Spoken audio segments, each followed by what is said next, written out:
in behalf of Ma'am Annie, is having a budget meeting, no, in Naga.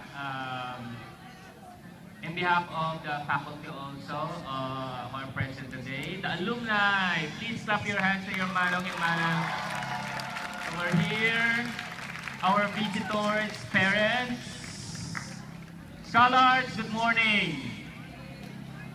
Subong ang inyong intrams 2013.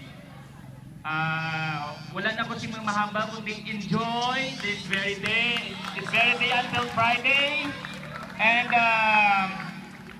just keep in mind the spirit of sportsmanship. Okay? So, let us enjoy ourselves today and the next 3 days. So, good luck and God bless us all. Thank you.